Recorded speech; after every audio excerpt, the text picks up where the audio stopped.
Hey, what's going on, guys? Been a while since I've been able to post a video. Been really busy with work. Been really busy with family. Just a lot of things going on right now. November is actually a pretty busy month for me. As you can see, I have a mustache, so you know I'm in November because this is not something I would have any other time. So yeah, Movember, full swing. This will be gone in a week, so this should be the last time you guys have to see me with this mustache on my face. I know, it's pretty hot. But with that out of the way, let's go ahead and talk about this video here. So I've got a couple requests on videos people want me to do. I'm going to be doing two, really. Not today. For this first one, is just going to be going over some detail work on working with EVA foam. Just a couple of little details I like to use.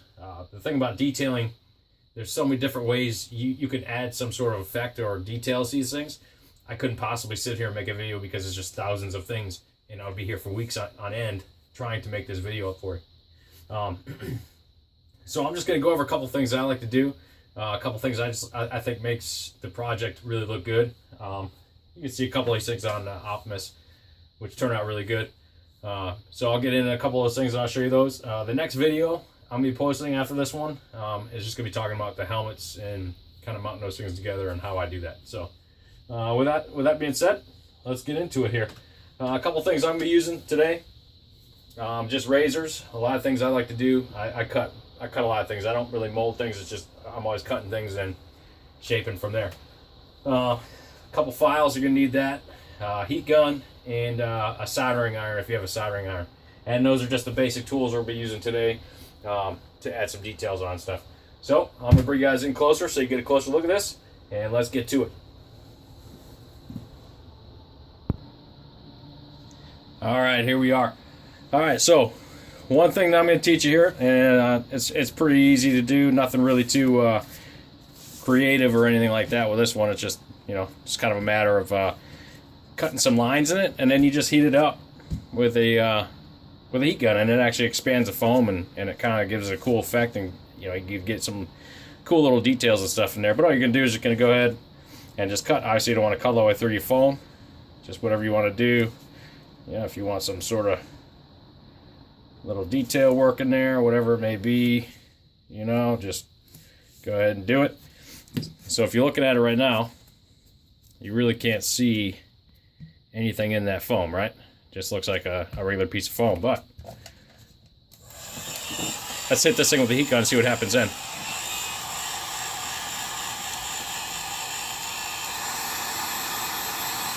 Alright, so you can see those cuts I put in there are starting to open up a little bit. As the foam heats up, it expands, and then it separates at those cuts.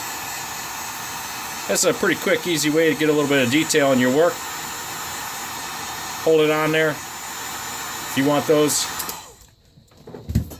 those gaps to open up a little bit more, just hold that heat gun on there for a little bit longer. One thing I do want to caution you on is if you hold it on too long, you will actually melt your foam. And you don't want to do that. You want to avoid that as much as you can. But just some pretty cool little minor detailed stuff. This isn't going to pop too much, but after you have your piece all painted up, then you can actually weather this out. You can put some dark paint in there. It makes it look like it's catching dirt and stuff like that. And then maybe hit it with a little bit of silver, make it look like you got some wear marks on there. But that's just one quick, easy way to get some details. It's actually something I used to use all the time when I first started doing it. I've kind of gotten away from it a little bit more now, but it just really all depends on what's going on. Now, I'll show you the one that I use more over this one, just because I think the way I've been doing it works a little bit better than this. But that's it. So, let's work with a little bit of heat. Next thing, this is a way I don't really use because it works good. The problem is that the cuts aren't always too clean, and on top of that, it stinks. So, soldering iron. Basically, you would just be taking this thing and melting your foam, burning marks in there, whatever you want. Whatever it is you're looking for. You can hold on there longer, go deeper, wider. Whatever it is, or if you just want some quick little marks on there. But yeah, that's another way you can get the details. I'm sure you saw that smoke coming off there. That's one of the reasons I don't like using that. It just creates a lot of smoke in here, and as with anything, you know, you're breathing in chemicals and stuff like that you really don't want to do. So I do avoid that one unless it's something I think is going to actually be necessary to make my project look awesome. But as you can see, inside of these little grooves, you can see kind of like bumpy marks. You could try sanding that up if you want it to look smooth. If not, it's just something you're gonna have to deal with the soldering iron. But it does work. You can get some pretty cool effects with it. Just kind of mess around with it and see what you can do. The next one I use, and this next one here I use all the time. And this is gonna be getting these kind of marks in here, these cool little grooves here, right here.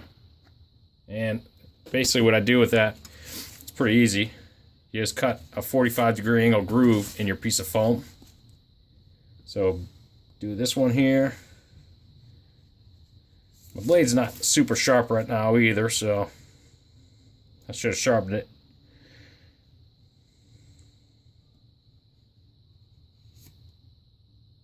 But just get this little groove in here like that. Okay. So you can see this little groove I got. It's just, it looks like a V right now, right? But we're gonna take this and kick it up a notch. So what I'll do is I'll take my file, and I've talked about this a lot with other people asking me like how I do these detail work, whatever it is. And this file is really the way I do a lot of this. So right now you can see it just looks like a V, right? Just a V groove. But when you take your file, stick it in there, just run it back and forth in that groove. Don't push too hard on it. You don't want to get caught in your foam and then tear it. Try to avoid that. Just run it in there a couple times. And you see how I just squared that groove out? It was a V and now it's squared out. Just looks really cool. This is really easy just to get some cool little detailed work. It looks great on Transformers just because it's kind of, you know, the kind of look that you would want on these guys. But really quick, easy, and looks awesome. And also when you're taking that file, it cleans up those edges. So any kind of like bad cut you would have had is cleaned up and looks really nice and sharp. You can also do with I have a small file. It does the same thing. But a great way to get some quick, easy detail in there. And oh,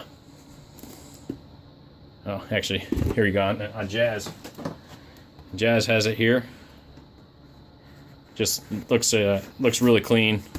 Nice, cool detail work on there, and then you can hit with a little bit of silver and get that worn, weathered look on there. But try it out. I think you'll like it. And then, you know, some of the other detail type stuff you're doing would just be really just a matter of like Dremel work. Just throwing some different bits on there and seeing what kind of stuff you can get. Different types of details. I would go into that, but it's just gonna be really noisy, and all you're gonna hear is my Dremel. But really, just grab some bits, grab some spare foam, and just see, you know, what kind of stuff you can do, what kind of different details you can get, because the Dremel is really the way that you're gonna just have to experiment and see what you got. But that's pretty much all I got on these details. So give them a try. Let me know what you think. All right, guys. So that concludes this basic edition of detailing EVA foam. Like I said, you know, there's literally thousands of ways you can add details to these things. It's just really a matter of experimenting and seeing what works and what doesn't work for you. A lot of these things I do, you know, it's just, you get lucky with figuring it out, and then it looks cool. Some things it doesn't look cool for. Sometimes you try using these things and you're like, oh, you know, it looks a little too forced. But you just try it out, you know, and see what you can do. So maybe one of these times we'll talk about battle damage. I'll go over some battle damage and stuff like that. Personally, I don't like to do battle damage just because I just don't like to damage stuff like Optimus Prime. He just looks too cool, too clean to damage. So I try to avoid it unless it's something that I feel is really necessary. But other than that, got nothing else for you guys. Like I said, the next video is going to be talking about my helmets, how I secure pieces on. I actually had a request for that one as well. So I'll go over that the next video I do, probably maybe a week or so. We'll see how things are going. But other than that, as always, you guys can check me out on Instagram at BMBids to see my current projects. I just wrapped up this Optimus Prime helmet, and I'm starting on the legs for the full Optimus Prime build. So give it a look, see what you think. As always, if you guys want to see a specific video, please let me know, and I'd be happy to get it out there for you. Other than that, hope you guys have a great night. I'll catch you later.